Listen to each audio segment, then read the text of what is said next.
Stella from Meeple University. I'm lucky enough today to have Heather from Untitled Games. How are you today? Good. Hi, everybody. I love your earrings. Thank you. Meeple. Had to buy those. Of course. Well, we're here to talk about you are the game designer Yes. of this game, Yes. Meeple Party. Yes. Tell us about it. Okay, Meeple Party is a co-op game where you are Meeple throwing a party. Everybody is a different type of roommate personality.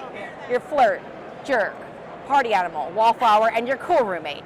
And each guest and each person who lives at the house or player has a different effect on a room when they enter the room or the party. Yep. So the first thing you do on your turn is you welcome a guest out of the guest bag when you open the door. And depending on what type they are, they have a specific effect on the room. Yep. So let's say I got a pink one, that's a flirt. If I put them in a room, they would attract someone from an adjacent room because people want to be around them. Where a jerk, which is green, came into a room, they'd push somebody two away because they're really mean and nobody wants to be around them. And you're manipulating all the guests at the party to meet photo opportunity goals. So maybe I have cake, 8 meeple in the kitchen. So I'm using that movement to get 8 meeple in the kitchen to get basically victory points. I see. Every time you take a photo, time moves forward and each little tick of the clock is points. You set your party clock time for how long you want the party to be. Yep. So you could go short, 6 hours, medium, 9 hours, or long, 12 hours. The longer the game, the harder it is, because you can start to stress out. You take stress by letting disasters happen. So your typical party, maybe you run out of food, or there's a noise violation, or a party foul, and somebody spills something on your carpet, or maybe a fight club. So this example here is, don't let 2 jerks be in a room.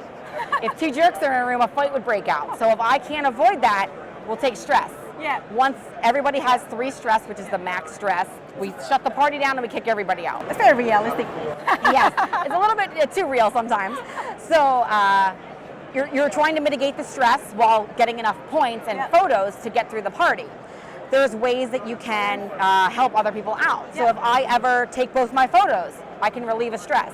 There are surprise guests that show up and say, oh, good, you know, the party god has showed up, pick somebody to relieve a stress.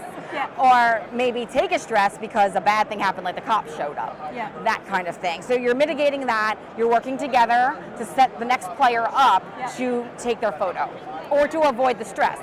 There's that's ways, the main goal. right, Yeah, exactly. You can refresh your photo. So let's say I know I'm going to have 2 jerks. What can I do? Someone can either do it or I can refresh a photo in order to try to hope that I don't get a disaster that's going to happen. Yeah. So the game is very modular and has a lot of replayability. You get to build the board yourself, and if you're not playing with all 5, your player mats are also additional rooms that have some different functionality that make it either easier or harder to play.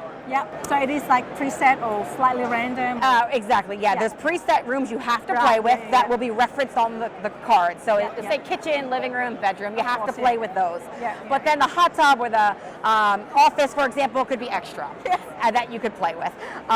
There's also some upgrades I don't have out here that are a dog and a cat that you can play with. A cake and a gift. So the gifts and the cake help you heal stress or give you special abilities. You can open a gift and maybe it'll say, take an extra turn or welcome somebody, right now, that kind of thing, just to help everybody out. There's also some challenges if you want to play solo or you want to just play a shorter game, just say pool party. I need to get 30 people in the pool, that kind of thing. So there's a bunch of replayability in the game. As well, and it does scale really well to 5. There's no change in player from 1 to 5. It is still you stress out when you get 3 each, and it is still everybody takes that type of turn. So it's great as a couples game, perfect for 2-player, but I've watched it play with 5, and it's still just as quick. So the short party is aimed to be about 30 minutes, 45 for the middle, and about an hour for the long. Sounds like it has a complicated rules, so it's easy rules. It's easy rules. Exactly. You follow what the card says to do.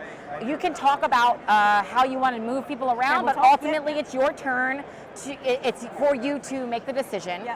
You're going to have your own mat in front of you with your own photos and your own disaster. So even though a lot of times in co-ops there's alpha gamers and quarterbacking, they can see your cards, but ultimately they can't do anything about what you choose. You're going to choose how you're going to take those photos. The other thing is the little party clock. Every single tick has an event. So it might say draw a surprise or welcome an extra guest. or refresh everyone's disaster, so that things keep changing throughout the game, and there's a little bit more variety. So there's definitely some luck, because there's going to be surprise guests and there's going to be some things like that, but that helps it because it's a party. It's not super serious, even though it is a puzzler strategy game. Yeah, it all sounds really good. Like, I don't quite know any games with this theme, like a light theme. Well, it was funny, when I was designing it, I was just designing the movement of the meeple, and it was very abstract. I'm kind of a mathy person. And I was like, this could be a war game where I'm, entering a territory, or it could just be I'm at a party, and that was a theme I wanted to do. So we changed it up so that it would be more a theme that I wanted to do, and that it's not really out there. And what inspired you of? Well, I was just working with the movement of the meeples, and when I looked at it, aside from it just being, it could have been anything, we always were the party house when I first got married, and it's something I know about. I do a lot of that kind of thing, and party planning. So it just came super naturally to me for these themes. I also wanted a party game that wasn't gross. Like, it's PG-13. Sometimes people take it too far. I wanted you to be able to play it with your kids. I've had many 12, 13-year-olds play with their parents or younger. And the parents, they're fine with it. There's nothing gets too awkward. There's references to drinking, but it's not out of control. There's nothing too much. And that makes it very approachable. Also, there's nothing overtly sexual in any way in this game, which is what sometimes happens when you go to the party theme, which is what I wanted to avoid. That's good. It's good that we mentioned it now, and people what to expect. Like, do not shy away. This is okay for PG-13, exactly. And I've seen younger people play it, and it's fine. And then the good thing about it is, even for younger kids, you can, because it's cooperative, you can just give them a choice. Okay, well, you got to flirt. It's going to pull. Where do you want to put them? And that's it. And they don't need to necessarily worry about more strategy than that. Or a casual gamer. So you welcome in and you mingle, which is the same type of movement, and that's your whole turn. You welcome someone and then you mingle someone next. That's it. That was a very fun game. Yes, thanks. Well done. Thank you. Before we go, we're going to talk about a little bit about 9th level game.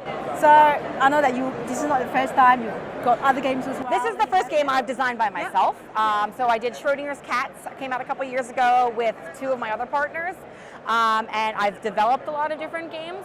But 9th level actually started as a role-playing game company. So we started with role-playing for many, many years. And then in 2013, started developing the Cats game.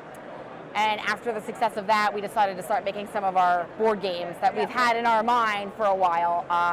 So we've got 3 or 4 board games that are out, or card games. And this is the first one that was just my sole design that's out now. So we're pretty excited about it. And hopefully everybody can check it out. It should be available August. We're fulfilling Kickstarters in July. Look out for Gen Con, and then obviously pre-orders are available right now as well. We'll put the link as well down in the descriptions below. Where can they go to get it? Right now you can go to 9thlevel.com, which is 9th level. It's available for pre-order at all the distributions like Alliance and ACD and all of them right now as well. And if you're going to be at Gen Con, it'll be available for sale at the Tabletop Co-op booth. There you go. Well, thank you so much for your time, Heather. Thank you. Nice meeting you. Yeah, thank you.